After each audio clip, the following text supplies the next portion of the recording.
ایک حافظ قرآن ہوتا ہے، ایک عالم دین ہوتا ہے، ایک دائی ہوتا ہے، اس کی سماج میں کوئی قیمت نہیں ہے۔ کہتے ہیں کہ کیا فائدہ، عالم ہے تو کیا ہوا، حافظ ہے تو کیا ہوا، دائی ہے تو کیا ہوا، مصنف ہے تو کیا ہوا، کیا ہوا؟ اس کے پاس دولت نہیں ہے، اس کے پاس پیسہ نہیں ہے، اس کے پاس دنیا کی ڈگری نہیں ہے، وہ ڈاکٹر نہیں ہے، وہ انجینئر نہیں ہے، وہ وکیل نہیں ہے، اس کے پاس کوئی ڈگری نہیں ہے، وہ کہاں سے روزی روٹی کا انتظام کرے گا؟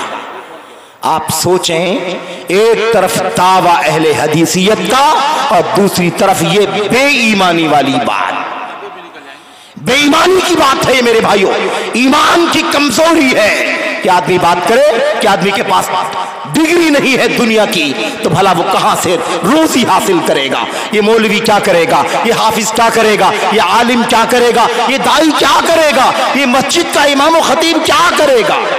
یاد رکھنا ایک بات کو، دنیا میں ان سے زیادہ سکھ اور چین میں کوئی نہیں ہے میرے بھائیوں۔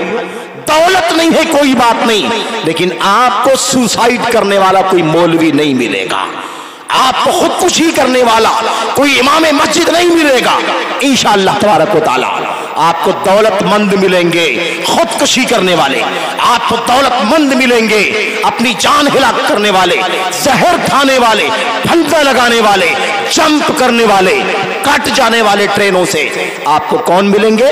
جوہلا ملیں گے، دنیا دار ملیں گے، دنیوی ڈگری والے ملیں گے، کیونکہ آپ کا دین کا علم، قرآن کا علم، سنت کا علم، صحابہ کی سیرت کا علم آپ کو سنبھالنے والی چیز ہے۔ آپ کا ایمان اللہ تبارک و تعالیٰ پر مضبوط ہوتا ہے، آپ کا توکل ہوتا ہے، آپ کا اعتماد ہوتا ہے، آپ کا بھروسہ اللہ تبارک و تعالیٰ کے اوپر ہوتا ہے، اس کے ذریعے سے آپ زندگی گزارتے ہیں۔ تو کہنے کا مطلب کیا ہے؟ کہنے کا مطلب یہ ہے، نبی کریم صلی اللہ علیہ وسلم نے کہا کیا تمہیں کچھ قرآن کی سورتیں یاد ہیں؟ نوجوان نے کہا اللہ کے نبی مجھے کچھ سورتیں یاد ہیں۔ روایت میں یہ بھی ہے کون کون سی سورت یاد ہے؟ فلاں سورت، فلاں سورت، فلاں سورت۔ اس نوجوان نے چند سورتوں کے نام گنائے۔ نبی کریم صلی اللہ علیہ وسلم نے کیا فرمایا؟ انطلق بها فقد زوجتوکها بما معک من القرآن۔ نوجوان، جو قرآن تمہیں یاد ہے اسی کو مہر بنا دیتا ہوں اور اسی کو مہر بنا کر کے تمہارا نکاح اس خاتون سے کر دیتا ہوں، جاؤ یہ تمہاری بیوی ہے، اسے اپنے ساتھ میں لے جاؤ۔ اتنا آسان تھا نکاح اسلام کے اندر، یہ سنت کا نکاح ہے، یہ نکاح مسنون ہے۔ یہ کیا ہے؟ یہ نکاح مسنون ہے۔ ہمارا نکاح فضول خرچی، دولت، پیسہ اور اس کے بعد اس کے اندر بارات کی لعنت۔ میرے بھائیو، اور میں آپ کو کیا بتاؤں، ایک طرف ہمارے یہاں بارات کی لعنت ہے تو دوسری طرف جہیز کا اتنا بڑا مسئلہ بنا دیا گیا ہے کہ اس کے نتیجے میں نہ جانے کتنے مفاسد ہیں۔ تو ایک تو ہو گئی بارات کی مصیبت، اب یہ جہیز والا مسئلہ آپ سنتے رہتے ہیں بار بار۔ جہیز کیا چیز ہے؟ مجھے بتاؤ ذرا، جہیز کیا چیز ہے؟ جہیز اسے کہتے ہیں جو چند ضروری سامان ایک ماں باپ اپنی بچی کو دیتے ہیں اس کے نکاح کے ٹائم پر، بیٹا یہ لے جاؤ، یہ کچھ پیسے ہیں لے جاؤ، یہ ضروری سامان ہے لے جاؤ، یہ چند کپڑے ہیں لے جاؤ، یہ 150 کلو اناج ہے لے جاؤ اپنے ساتھ میں۔ یہ کیا ہے؟ یہ جہیز ہے، بستر ہے، تکیہ ہے، چادر ہے، یہ ہے جہیز۔ اس کا تعلق کس سے ہے؟ جہیز مطلب بچی کو تیار کرنا، بچی کے لیے تیاری کرنا جس کا نکاح ہونا ہے۔ لیکن یہ بچی تو خاموش رہتی ہے، لیکن وہ ہونے والا داماد اور اس کا باپ مسلط رہتا ہے بچی کے باپ کے اوپر۔ میں نکاح کروں گا، رشتہ منظور ہے، لیکن اتنا کیش دینا ہوگا، گاڑی دینی ہوگی، گھر دینا ہوگا۔ اور بعض لوگوں نے نیا فیشن نکالا ہوا ہے، بھئی ہمیں جہیز کے نام پر تو کچھ نہیں چاہیے، لیکن یہ ہم جو بوڑھے ہیں نا، بوڑھی بوڑھا، سمدھی اور سمدھن، نکاح ہو جانے کے بعد، شادی ہو جانے کے بعد ذرا ان لوگوں کو حج کرا دینا اپنے پیسے سے۔ یہ طریقہ نیا نکلا ہوا ہے، عمرہ کروا دینا۔ میرے بھائیوں، سوال یہ پیدا ہوتا ہے، آپ کو اللہ نے مرد بنایا ہے، مرد، اور آپ مرد کیوں ہیں؟ اس لیے مرد ہیں الرجال قوامون علی النساء بما فضل اللہ بعضهم علی بعض وبما انفقوا من اموالهم. اللہ کے نبی اللہ تبارک و تعالیٰ نے قرآن کریم میں فرمایا الرجال قوامون علی الناس علی النساء، یہ مرد حضرات عورتوں کے اوپر ذمہ دار ہیں، عورتوں کے گارجین ہیں، عورتوں کے اوپر میرے بھائیوں نگرانی کرنے والے ہیں. یہ عورتیں ان کے ماتحت ہیں، یہ مرد ان کے ذمہ دار ہیں. دو وجوہات سے. کتنی وجوہات سے؟ دو وجوہات سے. اللہ تبارک و تعالیٰ فرماتا ہے بما فضل اللہ بعضهم علی بعض. ایک بات تو یہ ہے کہ اللہ تبارک و تعالیٰ نے مردوں کو عورتوں کے اوپر بالجملہ عمومی طور پر فضیلت عطا فرمائی. مردوں کو عمومی طور پر اللہ تبارک و تعالیٰ نے عورتوں پر فضیلت عطا فرمائی ہے. ہر مرد کو ہر عورت پر فضیلت ہو ایسی بات نہیں ہے، عمومی طور پر مردوں کو عورتوں پر فضیلت ہے. ورنہ بہت ساری عورتیں ایسی ہیں جو مردوں پر فضیلت اور فوقیت رکھتی ہیں. میرے بھائیوں اللہ کے نبی اللہ تبارک و تعالیٰ نے دوسری بات کیا بیان فرمائی وَبِمَا أَنفَقُوا مِنْ أَمْوَالِهِمْ. اور جو اپنا مال خرچ کرتے ہیں، مرد ہے مال خرچ کرتے ہیں. تم مرد ہو، شادی کر رہے ہو، شوہر بننے جا رہے ہو، بچوں کے باپ بننے جا رہے ہو، داماد بننے جا رہے ہو، تمہیں مرد بن کر کے رہنا ہے.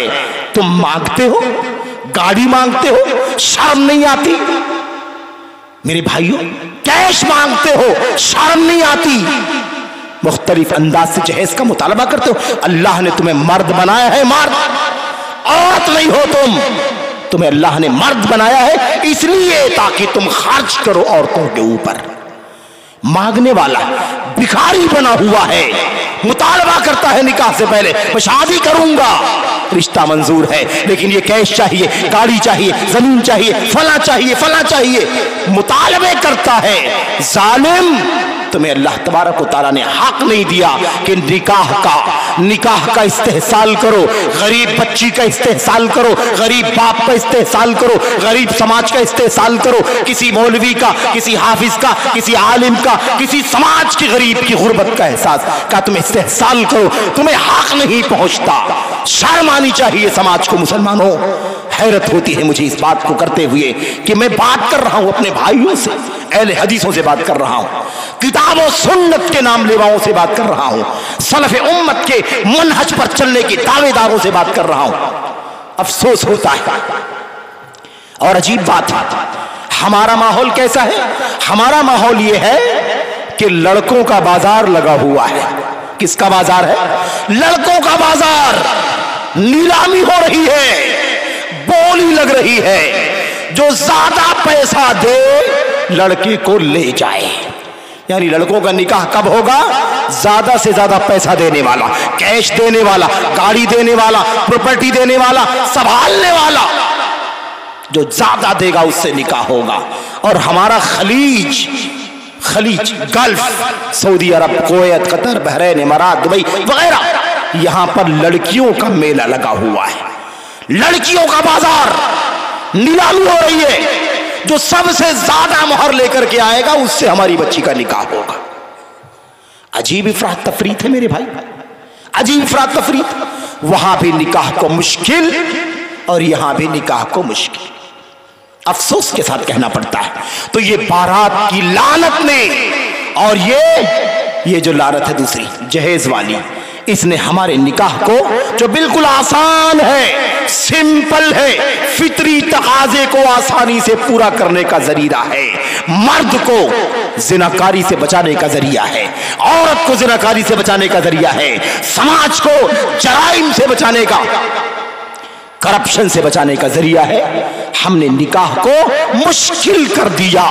اس کے نتیجے میں سماج زناکاری، بدکاری، فحاشی اور ہر طرح کی انارکی کا بازار بن چکا ہے. افسوس ہے میرے بھائیوں. اور یہ باتیں ایک درس کے ماحول میں، ناصحانہ انداز میں، خیر خواہی کے انداز میں آپ کے سامنے رکھی جا رہی ہیں. اللہ تبارک و تعالیٰ سے ہم ڈریں، اللہ کا خوف کریں. میرے بھائیوں، ہم اخبارات پڑھتے ہیں نا، میڈیا میں صبح شام، دیکھ رہے ہیں کہ نہیں دیکھ رہے ہیں؟ شہروں کے اندر، معذرت کے ساتھ میں یہاں پر تبصرہ نہیں کر رہا، مجھے نہیں معلوم یہاں کا حال، مطلب یہاں کی حالت کیسی ہے، لیکن عام ماحول کیا ہے؟ آج مسلمانوں کی بچیاں کورٹ میرج کر رہی ہیں اپنی مرضی سے، اس کے ساتھ اس کے ساتھ اس کے ساتھ. کیا ہوتا ہے؟ معاشقہ ہو گیا. میڈیا کے فتنے کے ذریعے سے یہ معاملہ اور آسان ہو گیا، اور اس کے بعد تعلقات قائم ہو گئے، ملاقات ہو گئی، قربت ہو گئی. اب اس کے بعد نکاح کیسے ہوگا؟ بغیر ولی کے تو نکاح نہیں ہو سکتا. میں یہ بات اس لیے کر رہا ہوں کہ میرے بھائیوں، میرے عزیزوں، بھائیوں بہنوں، یاد رکھو ہمارے یہاں ولی کے بغیر نکاح نہیں ہو سکتا. لا نکاح الا بولی، بغیر ولی کے نکاح نہیں ہو سکتا. زناکاری ہے، فحاشی ہے. اس لیے یاد رکھو جن کے یہاں بغیر ولی کے نکاح ہو جاتا ہے نا، ان کے یہاں تو عام بات ہے، کورٹ سے میرج ہو جاتا ہے. کوئی بھی آدمی، کوئی بھی مولوی نکاح پڑھا دیتا ہے. اور آپ جانتے ہیں آج کل کے دور میں حرام خور مولوی بھی ہے، 500 روپے 1000 روپے پاتے ہیں اور نکاح پڑھا دیتے. یہ نہیں سوچتے ہیں کہ لڑکی کا ولی کہاں ہے. اللہ کی قسم ہے کیا جواب دیں گے اللہ تبارک و تعالیٰ کے سامنے؟ تو کہنے کا مطلب یہ ہے زناکاری بدکاری آسان ہو رہی ہے نکاح مشکل ہونے کی وجہ سے. شادیوں میں 15 لاکھ 20 لاکھ 25 لاکھ 50 لاکھ روپے خرچ ہو رہے ہیں. غریب بوڑھے کی کمر جھک جاتی ہے. زیور بیچنا پڑتا ہے، گھر بیچنا پڑتا ہے، کھیتیاں بیچنی پڑتی ہیں، تب جا کر کے ایک بوڑھا اپنی بچی کا نکاح کرنے میں کامیاب ہو پاتا ہے. میں آپ کو کیا بتاؤں؟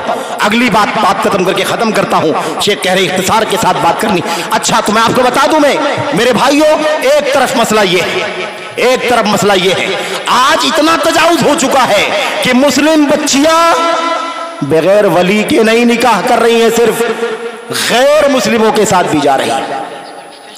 غیر مسلموں کے ساتھ پورا سروے دیکھو، کورٹوں کا سروے دیکھو، حیران ہو جاؤ گے میرے بھائیوں. آخر ان بچیوں نے یہ قدم کیوں اٹھایا قدم؟ غیر مسلموں کے ساتھ، ایک مسلمان بچی یہودی کے ساتھ، کرسچن کے ساتھ، ہندو کے ساتھ، فلاں کے ساتھ جا رہی ہے، اور پوری جرأت کے ساتھ باپ کے خلاف، ماں کے خلاف، خاندان کے خلاف کھڑی ہو جاتی ہے. جاؤ، ہمیں کوئی لینا دینا نہیں ہے تم سے، تم ماں باپ ہو، تم نے ہماری شادی میں اتنی تاخیر کی ہے، ہم خود سے اپنا نکاح کرنے کی مجاز. اور اس کے بعد ارتداد چل رہا ہے، بے دینی چل رہی ہے، ہماری بچیاں مرتد ہو رہی ہیں. یہ صورتحال پیدا ہو رہی ہے. مجھے بتاؤ، اور وقت نہیں ہے ورنہ میں آپ کو نمونے بھی بتاتا، کچھ واقعات بھی بتاتا جو پریکٹیکل پیش آئے ہیں ہمارے ماحول میں، ہمارے سماج میں. میرے بھائیوں، اچھا اور کیا ہے اصلاح سماج کے اندر، اصلاح معاشرہ کے اندر؟ ایک بات اور بھی ہے، وہ یہ ہے کہ ہمارے بہت سارے بھائی بچی کے نکاح میں، لڑکی کے نکاح میں جہیز کی لعنت سے مجبور ہو جاتے ہیں، ہے نا، بارات کا بوجھ مجبور ہو جاتے ہیں، اور اس کے بعد اس بچی کو میراث کے حق سے محروم کر دیتے ہیں. میراث کے حق سے کیا کرتے ہیں؟ محروم کر دیتے ہیں. اب اگر میں بتاؤں اگر ایک باپ نے 50 لاکھ روپے کی پراپرٹی چھوڑی ہے نا، تو اس کی بیوی کا حصہ ہے 1/8، اور جو مال باقی بچے گا وہ بیٹیوں میں بیٹوں میں سنگل ڈبل کے حساب سے تقسیم ہو جائے گا. للذکر مثل حظ الانثیین، ہے کہ نہیں؟ لیکن بچیوں کو محروم کر دیا جاتا ہے. بیٹا، آپ کی شادی میں بہت پیسہ خرچہ ہم نے کیا ہے، ہم نے بہت پیسہ خرچہ کیا ہے، اتنا جہیز میں دے دیا، اتنا کھانے میں دے دیا، اتنا کپڑے میں دے دیا، یہ سارا خرچہ ہم نے کیا ہے، اس لیے میراث میں تمہارا کوئی حق نہیں ہے، ہم نے تمہاری میراث والا پیسہ تمہاری شادی میں خرچ کر دیا. افسوس ہے میرے بھائیوں، یاد رکھو ایک ذرہ بھی اللہ تبارک و تعالیٰ کے ہاں بندے کا حق معاف نہیں ہو سکتا ہے. قیامت کے دن جب اللہ تبارک و تعالیٰ کی طرف سے اعلان ہوگا بندگان کے حقوق کا قصاص لیا جائے گا، تو ایک ماں کھڑی ہوگی، ایک بہن کھڑی ہوگی، ایک بیٹی کھڑی ہوگی، ایک بیوی کھڑی ہوگی اللہ تبارک و تعالیٰ کے سامنے. اے اللہ، میرا حق مارا گیا ہے، باپ نے میرا حق مانا، بھائی نے میرا حق مارا، شوہر نے میرا حق مارا، یہ عورتیں کھڑے ہو کر کے اللہ تبارک و تعالیٰ کے سامنے اپنے حق کا مطالبہ کریں گی۔ کیا جواب دو گے تم؟ کیا یہ بہانہ چلے گا کہ ہم نے شادی میں پیسے خرچ کر دیے اس لیے اب تمہارا کوئی حق نہیں بنتا؟ اللہ اکبر، حرام در حرام ہے۔ ایک طرف وہاں شادی میں بارات کی لعنت، جہیز کی لعنت، اور اس کے بعد اس کے نتیجے میں میراث کے حق سے بھی محروم کر دیا گیا۔ صوبائی جمعیت اہل حدیث ممبئی نے عورتوں کے حق کی وراثت کے سلسلے میں ایک چھوٹا سا رسالہ بھی شائع کیا ہے، آپ اسے پڑھیں تو آپ کو پتا چلے گا کتنا خطرناک گناہ ہے، کتنا سنگین گناہ ہے۔ گن گن کر کے میراث کا حق ملنا چاہیے۔ آپ سلف کی سیرت کا مطالعہ کریں گے تو آپ کو اندازہ ہوگا کہ گھروں کے اندر چھوٹا چھوٹا سامان بھی بانٹ کر کے سب کو دیا جاتا تھا، ایک ذرہ بھی، ایک ٹکا بھی معاف نہیں کیا جائے گا۔ میرے بھائیوں، میرے بزرگوں، خیر، اصلاح معاشرہ کا موضوع لمبا ہے، بہت ساری باتیں ہیں، اور یہ مجلس کا آخری حصہ ہے، یہ چند لوگ ہیں۔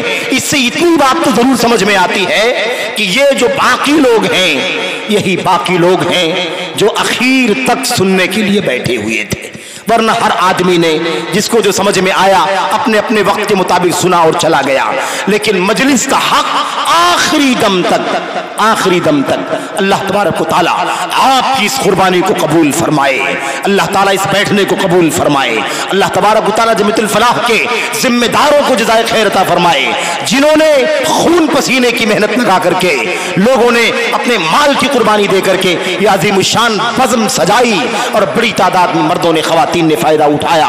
اللہ تبارک و تعالیٰ ان کے میزان حسنات میں اس نیکی کو شامل فرمائے۔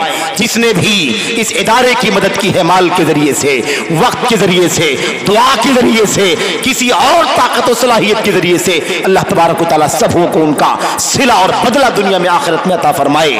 تمام مہمانوں کا شکریہ، تمام ذمہ داروں کا شکریہ، ناظم اجلاس کا شکریہ، اور تمام حاضرین کا، بھائیوں کا، بہنوں کا، عزیزوں کا، جوانوں کا شکریہ۔ سب کے شکریہ سے پہلے اللہ تبارک و تعالیٰ کی حمد کے ساتھ، اللہ تبارک و تعالیٰ کی شکریہ کے ساتھ اپنی گفتگو ختم کرتا ہوں۔ چند باتیں ایسے ہی آپ کے سامنے کہہ دی گئیں، اللہ سے دعا کرتے ہیں کہ اللہ تبارک و تعالیٰ مجھ کو سب سے پہلے ان باتوں پر عمل کرنے کی توفیق عطا فرمائے، پھر یہ باتیں جن تک بھی پہنچی ہیں اللہ سبوں کو ہوش کے ناخن لینے کی توفیق عطا فرمائے، اصلاح کرنے کی توفیق عطا فرمائے، اللہ تبارک و تعالیٰ اپنی زندگیوں میں تبدیلی پیدا کرنے کی توفیق عطا فرمائے، ورنہ بدعملی سب سے بڑا سبب ہے مصیبتوں کا، سب سے بڑا سبب ہے گناہ، سب سے بڑا سبب ہے مصیبتوں کا۔ ما نزل بلاء الا بذنب ولا نزع الا بتوبہ۔